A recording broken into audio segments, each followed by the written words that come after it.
और वो हमेशा जिस पार्टी के साथ रहते हैं ना उनके साथ दिखते नहीं हैं, और जिनके साथ दिखते हैं उनके साथ रहते नहीं। अभी अभी फिर रंग बदल के फिर बीजेपी में शामिल हो रहे हैं। बदल लेता है उनको। पलटू चाचा तेजस्वी यादव ही ने कहा था पलटू चाचा, ठीक है। पूरे देश में भी मोदी लहर है, राम राज्य की बात चल रही है, पूरे देश में एक ही लहर है। क्योंकि आना चाहते हैं तो सब फिर वो दिखते नहीं है, पहले कैसे थे नहीं कैसे थे। मान लीजिए सीट शेयरिंग भी होगा तो आधे आधे के फार्मूला पे होगा। मुझे लगता है कि बीजेपी को तो बहुत फायदा नहीं होने वाला यदि जाते हैं तो।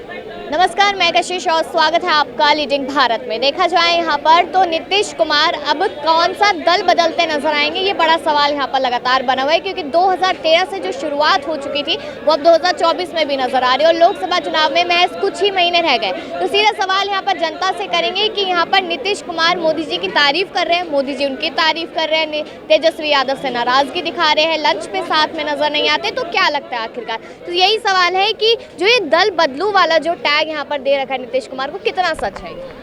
नीतीश कुमार का तो एक उनका इतिहास ही रहा, हमेशा जो है वो कभी भी जो है बदल लेता है। उनको पलटू चाचा तेजस्वी यादव ही ने कहा था पलटू चाचा, ठीक है। और वो हमेशा जिस पार्टी के साथ रहते हैं ना उनके साथ दिखते नहीं हैं, और जिनके साथ दिखते हैं उनके साथ रहते नहीं। अभी अभी सम्राट चौधरी भी यही बात बताए थे। और हमसे यदि पूछा जाए तो नीतीश कुमार को बीजेपी में नहीं लेना चाहिए।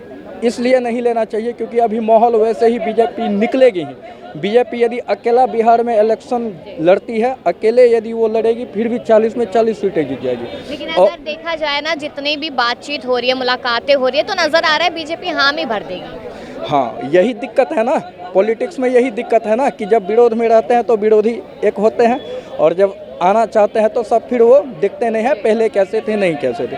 तो यही अभी देखा जाए जहाँ तक, तो बीजेपी में यदि आते हैं नीतीश कुमार तो बीजेपी को लॉस होगा, 100% लॉस होगा। क्योंकि सीट भी उनको देना पड़ेगा। 40 सीट में यदि मान लीजिए सीट शेयरिंग भी होगा तो आधे आधे के फार्मूला पे होगा। और अभी मोदी लहर में राम मंदिर के माहौल में अभी वैसे भी बीजेपी यदि अकेला भी जीतेगी तो 40 का 40 सीट बीजेपी जीत सकती है। तो मेरे हिसाब से जदयू को नहीं लेना चाहिए बीजेपी में। नीतीश कुमार खुद लड़े, तेजस्वी यादव को भी किनारा कर देना चाहिए, क्योंकि इनका जो है ये कभी भी रंग देख के अपना बदल लेता है, गिरगिट की तरह रंग बदलते रहते हैं। लेकिन देखा जाए यहाँ पर तो नीतीश कुमार को लेकर ये भी बात सामने आ रही है कि प्रधानमंत्री बनने तक का सपना देख रहे, तो कभी पूरा होगा या नहीं? कभी नहीं पूरा हो सकता है।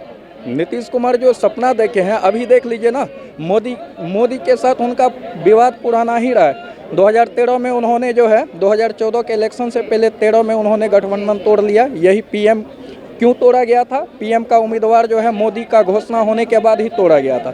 इससे पहले एक बार मोदी जी को बुलाया गया था, वो पार्टी में बुलाया गया था, भोज पार्टी में बुला के उन्होंने मना कर दिया था, ठीक है। तो मोदी से हमेशा उनका जो है रिलेशन अच्छा नहीं रहा है, और ये चाहते हैं मोदी नाम का फायदा उठा के अपने पार्टी को ये मजबूत करना चाहते हैं। तो तारीफ करते नजर आ रहे हैं। हाँ, वही मैं बता रहा हूँ कि वो हवा के तरफ रुख करना चाह रहे हैं। अभी 2014 में आपको पता होगा कि 2 सीटें आई थी जदयू का, जिस कारण उन्होंने इस्तीफा दिया था और जीतन राम मांझी को सीएम बनाया था। 2 सीट से जो है अभी जो 2019 वाला जो इलेक्शन हुआ था उसमें टोटल का टोटल 15 की 17 जीत गया था टोटल। वो मोदी के कारण ही जीता था, अकेला अस्तित्व कुछ भी नहीं है जदयू का। और जदयू अपना बढ़ाने के लिए जो है बीजेपी का सहारा लेना चाह रहा है, बस यही है और कुछ भी नहीं है। ये जीतन राम मांझी जो है उनसे नाराजगी लगातार दोनों के बीच में चल रही थी, और अब भी लेटेस्ट जानकारी है कि दोनों साथ में नजर आए और खाना खाने जाने की बात करते नजर आए। तो क्या लगता है कि यहाँ से मतलब शुरुआत हो चुकी है फिर? बिल्कुल, नीतीश कुमार जी आएंगे तो अब बिहार में बीजेपी को, एनडीए को 40 में 40 सीटें बिल्कुल मिलेगी। क्योंकि अगर विपक्ष में रहते तो थोड़ा बिहार का पब्लिक जो है वो गठबंधन को देती वोट, बट नीतीश कुमार के आने से अब एनडीए जो है बिहार में और मजबूत होकर उभरेगी। लेकिन मैं यहाँ पे एक चीज़ कहना चाहूँगा, नीतीश कुमार को लगा कि विपक्ष में भी अब मुझे पीएम चेहरा नहीं बनाया जाएगा, इसलिए वो अब अपना फिर रंग बदल के फिर बीजेपी में शामिल हो रहे हैं। और यहाँ पे बीजेपी को एक चीज़ करना चाहिए, अगर नीतीश कुमार को नहीं शामिल करते हैं तो अभी बिहार में नहीं शामिल करके राष्ट्रपति शासन लागू करना चाहिए। और इसके बाद चुनाव लड़ना चाहिए चुनाव कराना चाहिए। और 2024 में बीजेपी फिर भी आएगी 24 में 24, क्योंकि देश का माहौल अभी उस ढंग का चल रहा है, क्योंकि पूरे देश में अभी मोदी लहर है, राम राज्य की बात चल रही है, पूरे देश में एक ही लहर है। क्योंकि विपक्ष लगातार कह रहे हैं कि राम के नाम पर वोट बीजेपी मांग रहे, तो सच्चाई है मतलब नहीं, तो काम किया है ना इन्होंने, देश के लिए काम किया है, राम के लिए काम किया है। अगर राम को राम मंदिर बनवाया है तो उससे भी विकास हो रही है, ऐसा नहीं है। आप जाके देखिएगा, पहले ही दिन 3.5 करोड़ कमाई हो गई है राम मंदिर से, और उससे अभी विकास होगी, हॉस्पिटलें खुलेगी, यूनिवर्सिटी खुलेगी, बहुत सारे कॉलेज खुलेगी, वहाँ पे लोगों का रोजगार खुल गया है, दुकानें, घर बनाएंगे, होटल बनेगी, इससे भी रोजगार बनेगी। ज़रूरत नहीं है नौकरी देने से ही रोजगार बनती है, तो रोजगार के लिए आप विकास करिए, उससे ही रोजगार बनेगी। यहाँ पर सवाल है, आप जवाब देंगे नीतीश कुमार पे। क्या लगता है बीजेपी में जाएंगे तो फायदा किसको होगा? देखिए, राजनीतिक हमेशा संभावनाओं का खेल होता है, तो अभी बहुत जल्दबाजी होगा कुछ भी कहना कि बीजेपी में जाने के बाद नीतीश को फायदा होगा या बीजेपी को होगा। यूपी और बिहार के साथ सबसे बड़ी समस्या क्या होती है, यहाँ कास्ट पॉलिटिक्स होता है। आप देखे होंगे जब 2020 में विधानसभा चुनाव बिहार में हुआ था तो आरजेडी सबसे बड़ी पार्टी बन के उभरी थी। तो हमें बिहार और यूपी की जो जातीय समीकरण है उसको नहीं भूलना चाहिए। हाँ, ये ठीक है कि नीतीश जाते हैं तो बीजेपी को बहुत कुछ आने से फ़ायदा नहीं होने वाला, लेकिन नीतीश कुमार को जरूर फ़ायदा होने वाला। विपक्ष के साथ जो एक इंडिया गठबंधन बना था, शायद नीतीश के एक जाने के पीछे एक ये भी रीज़न हो सकता है कि इंडिया गठबंधन उनको एनडीए का संयोजक बना देता तो शायद थोड़ा सा यह नौबत नहीं आती इंडिया गठबंधन के लिए। और सीट शेयरिंग को लेकर भी काफ़ी कुछ दबाव चल रहा था, तो मुझे लगता है कि बीजेपी को तो बहुत फायदा नहीं होने वाला यदि जाते हैं तो, लेकिन नीतीश कुमार को जरूर फायदा होगा। इंडिया गठबंधन को नुकसान होगा या नहीं? देखिए, ऐसा भी कुछ अभी जब लोकसभा चुनाव हुआ है, चाहे आप 2019 का देखिए या 14 का देखिए, तो एक गठबंधन बनाने की बात होती है, लेकिन वो गठबंधन बनता नहीं है।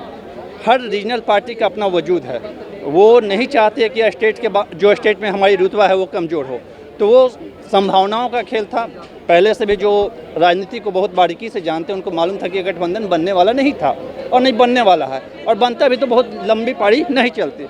तो गठबंधन को कुछ इससे बहुत ज़्यादा उम्मीदें भी नहीं थी, जो लोग राजनीति को समझते हैं, और ज़्यादा इससे हम कल्पना भी नहीं कर सकते कि इससे किसी को फ़ायदा या नुकसान होने वाला है।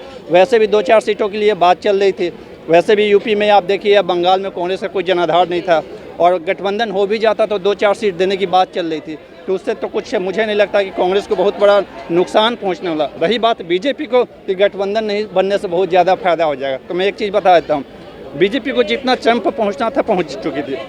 पिछले बार आप देखिए यूपी में 62 सीट, बिहार में आप देखिए तो भी काफ़ी अच्छा सीट लाई थी, दिल्ली में देखिए तो 700 सीट जीते थी।